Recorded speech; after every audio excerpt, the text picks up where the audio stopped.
New routines, new rules. Next, up to the mid 19th century, the company was concerned primarily with higher education, so it allowed the local to function without much interference. After 1854, the company decided to improve the system of vernacular education. Next, it felt that this could be done by introducing order within the system, imposing nutrients, establishing rules, ensuring regular inspections. Next, how was this to be done?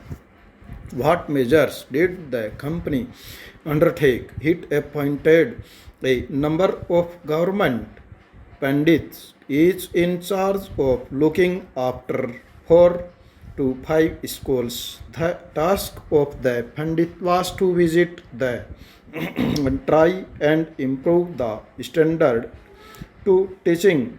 Each guru was asked to submit proceeding reports and take classes according to a regular timetable. Teaching was now to be based on textbooks, and learning was to be tested through a system of annual examination. Students were asked to pay a regular fee, attend regular classes, sit on fixed seats, and obey the new rules of disciplines. Next, which accepted the new rules were supported through government grants.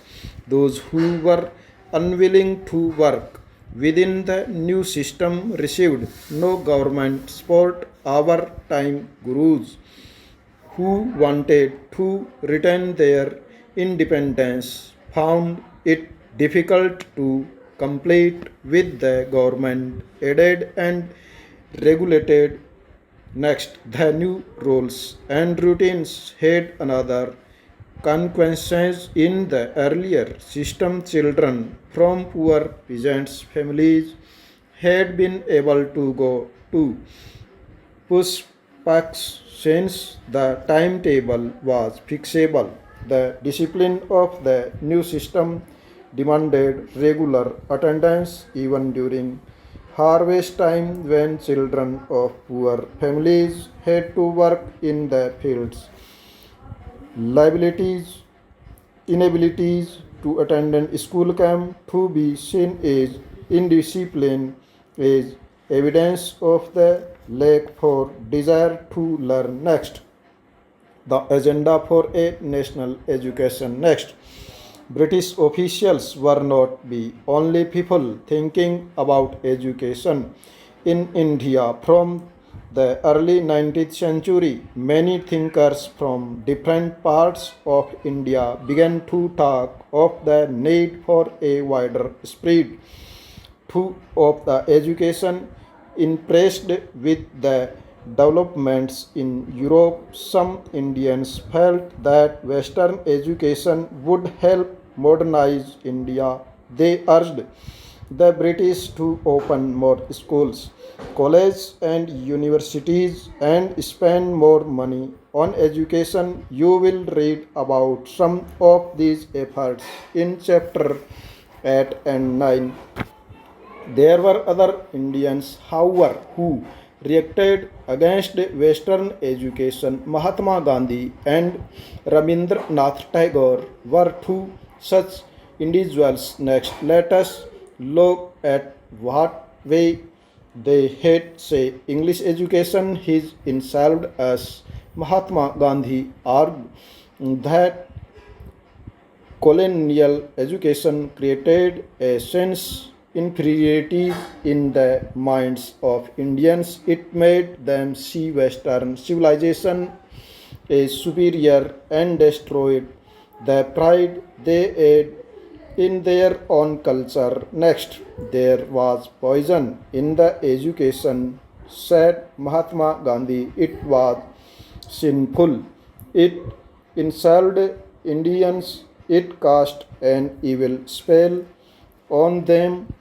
Charmed by the West, appreciating everything that come from the West Indians. Education in these institutions began admiring British rule. Mahatma Gandhi wanted an education that could help Indians recover their sense of dignity and self respect during the national movement. He urged students to leave educational institutions in order to show to the British that Indians were no longer willing to be insulted. Next, Mahatma Gandhi strongly felt that Indians' language ought to be the medium of teaching education in English. Crippled Indians distanced them from their own social surroundings and made them strangers in their own lands speaking a foreign tongue. Despite local culture, the English educated did not know how to relate to the mass. Next, Western education. Mahatma Gandhi said focused on reading that writing rather than oral knowledge. It valued textbooks rather than lived experiences and practical knowledge. He argued that education ought to develop a person's persons mind, that social literacy or simply learning to read and write by itself did not count as education. People had to work with their hands, learn a craft, and know how different things operated.